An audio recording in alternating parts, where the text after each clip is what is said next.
I don't think I've mentioned this before, but the PlayStation 2 is my favorite video game console of all time.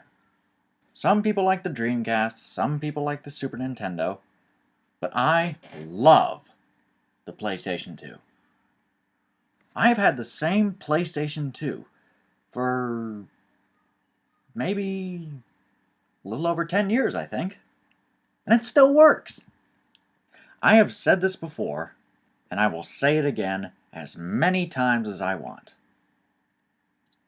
Despite what every single retro gamer will tell you, the mighty PlayStation 2 is one of the greatest consoles ever created. It is the best-selling video game console of all time, with over 155 million units sold. It has more than 3,875 games for it. 1.5 billion copies of the games have been sold. It is one of the longest-lasting consoles of all time, with 13 years to its credit. To narrow down a list, even a top 10 list, would be almost impossible. Even more of a challenge would be to narrow it down to top 5. But you know what? I am going to do just that. These are 5 games for the PlayStation 2 that I have played, enjoyed, and replayed. They may not be classics for the system, or classics to anyone else for that matter, but they are classics to me. So, without much further ado,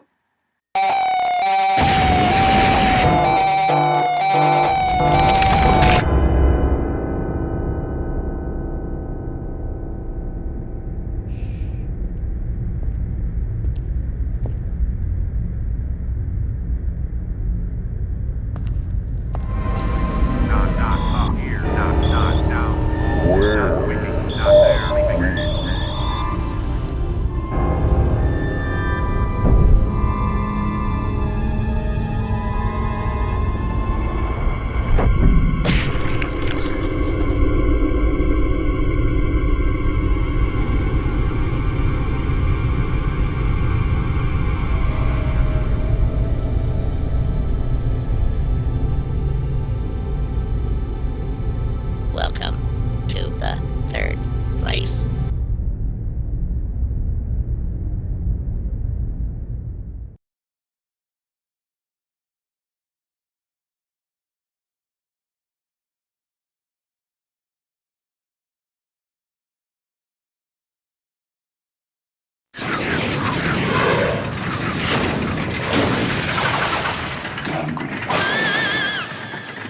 I've already said everything I wanted to say about the first Gungrave game, but what I neglected to mention, apart from a mere aside, is that the sequel, Gungrave Overdose, is also a fantastic game, and, I dare say, probably better than the first. And there are 1 or 2 points I'd like to make on that statement, if I may. Go ahead, General. For one thing, Gungrave Overdose is a little bit harder than the first Gungrave. Now, don't get me wrong, Gungrave is still a great game, but it's still a little too easy. Not to mention short. Luckily, Gungrave Overdose is a lot longer and a little bit harder. And before you say it, yes, it is. For another thing, whereas your default moving speed in Gungrave was a slow, shambling walk, and you had to press the circle button to run, in Gungrave Overdose, your default moving speed is running. No secondary button pressing whatsoever. And another thing, not only can you play as Beyond the Grave, but you have 2 more playable characters with their own storyline. First, there's Juji Kabane, a quick-tempered blind man with one heck of a sense of smell, and Rockabilly Red Cadillac, a laid-back ladies' man ghost haunting an electric guitar. That's awesome. One complaint I have against this game is that whereas Gungrave used great-looking cel-shaded cutscenes throughout, in Gungrave Overdose, there are hardly any cel-shaded cutscenes. Just some simple-looking visual novel-like still frames. Kinda disappointing, but whatever. It's a minor nitpick that doesn't affect the gameplay, and certainly doesn't change the fact that Gungrave Overdose is a great PS2 game that deserves a place on your shelf.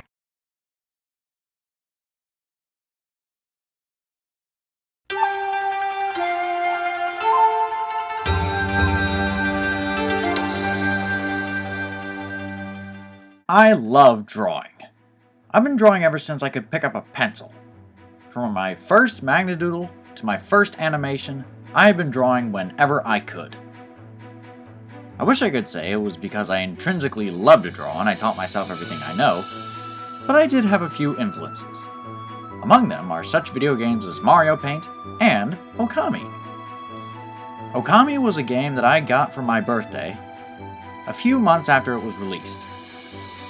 I went to a local pizzeria with my friends and family, and one of the presents I got was this game.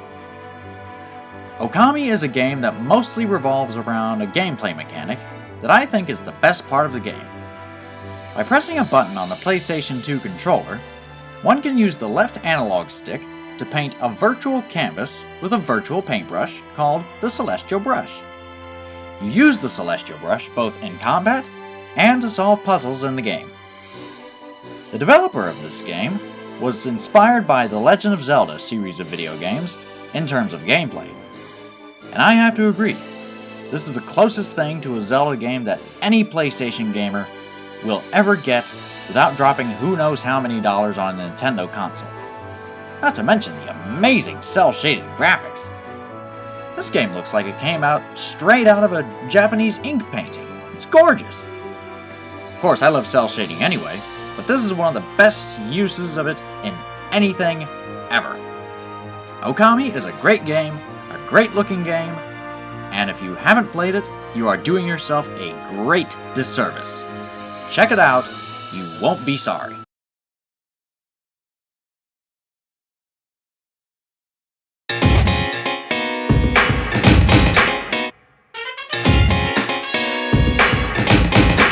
Many longtime fans of the PlayStation 2 know that this console was a JRPG powerhouse. Final Fantasy X, Kingdom Hearts, Xenosaga, Disgaea Hour of Darkness, Dot Hack, Tales of Symphonia, and a whole slew of others. But as good as all of those games are, it is my firm belief that Shin Megami Tensei Persona 4 is the best of the bunch. A rather late release in the PlayStation 2 library, Persona 4 concerns a small rural Japanese village and a series of weird murders that occur within it. And it's up to a ragtag group of ordinary high school students to solve the mystery within 1 year. In addition to the typical turn-based RPG gameplay, there's an interesting social interaction aspect that will affect what the characters think of you. This will either increase or decrease different emotions within you, and depending on your choices and your relationships with the other characters, will affect the outcome of the story. And speaking of story, this game has it in spades. There's also an aspect of confronting your inner demons and accepting that, yes, you have certain thoughts that pollute the back of your mind, and yes, if you let these negative thoughts get the better of you, you will never be truly happy, and other such things. But in a nutshell, Persona 4 is a fantastic game with many great aspects that make it such, and it deserves to be played by anyone with a PlayStation 2. Or PlayStation 3, because it's on the PlayStation Network now. That works too.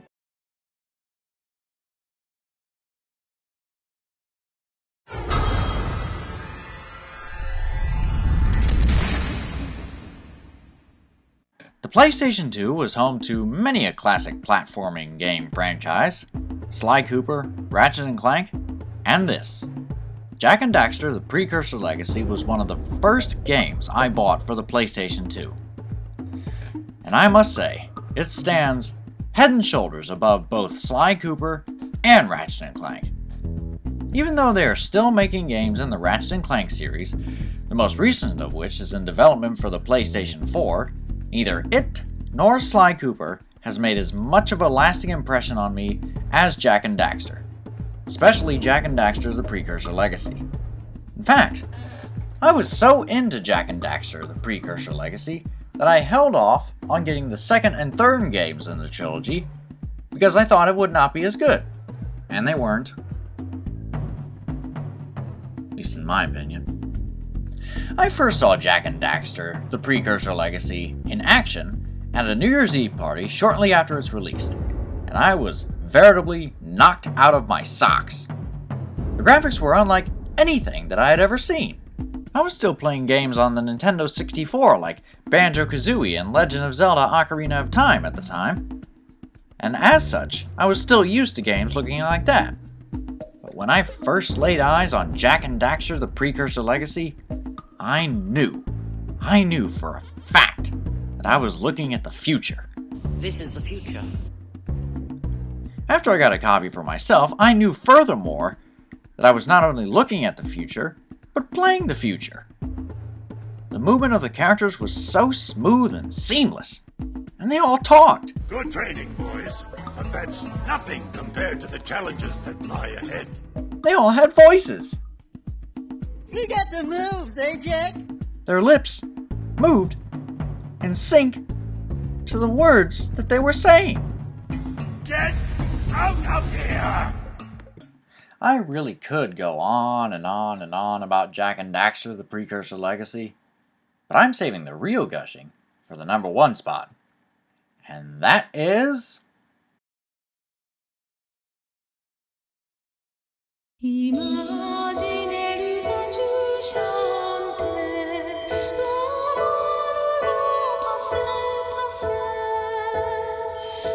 Odin Sphere is the most gorgeous looking game on the PlayStation 2 I have ever seen, ever.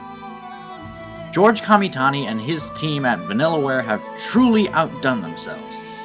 Ever since the PlayStation 1 hit the US market way back in 1995, every game developer and their dog ever since has wanted to get a piece of the super sleek high definition pie. Not Vanillaware. They are the only developer that I know of that has always stuck to their guns and delivered a creative vision without executive interference. Inspired by Dorindas Nibelungen and other elements of Norse mythology, as well as cartoons like Tom and Jerry and Disney's Snow White and the Seven Dwarfs, Odin Sphere is set up like a Shakespearean play, complete with melodramatic soliloquies.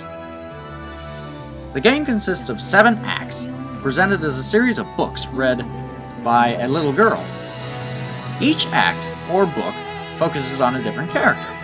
One character in one book may be the protagonist in that book, while the antagonist in the other. In essence, it's one big story being told from the perspective of different characters in the game. And it is all presented in glorious 2D graphics. This is all well and good, but there are some problems with this. First and foremost, if anyone has ever played the Super Nintendo as a little tyke like I did, you will know that 2D graphics are kind of limited in what they can do. If there's a lot going on screen, like there are a lot of enemies or a large boss to fight, the game will slow down. A lot. And this problem actually goes hand in hand with the next problem. Odin Sphere is tough as nails. This game will bombard you with so many enemies on screen at one time. It's actually a wonder to me the console itself doesn't catch on fire.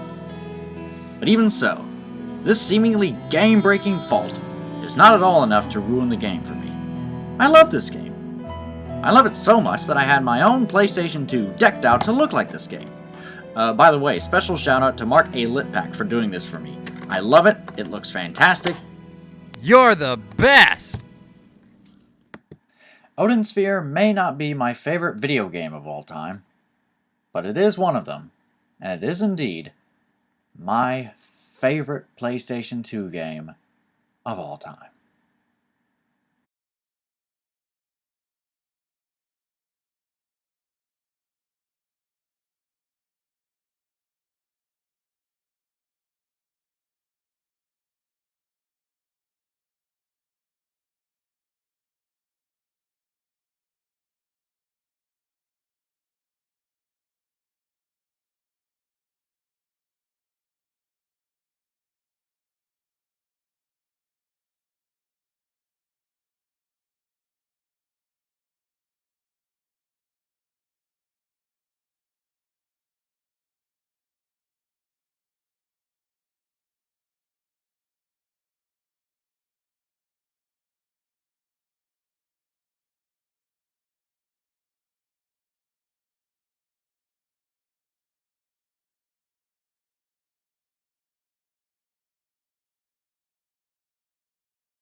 Oddworld Stranger's Wrath is my favorite video game of all time, but it was never released for the PlayStation 2. And isn't it ironic?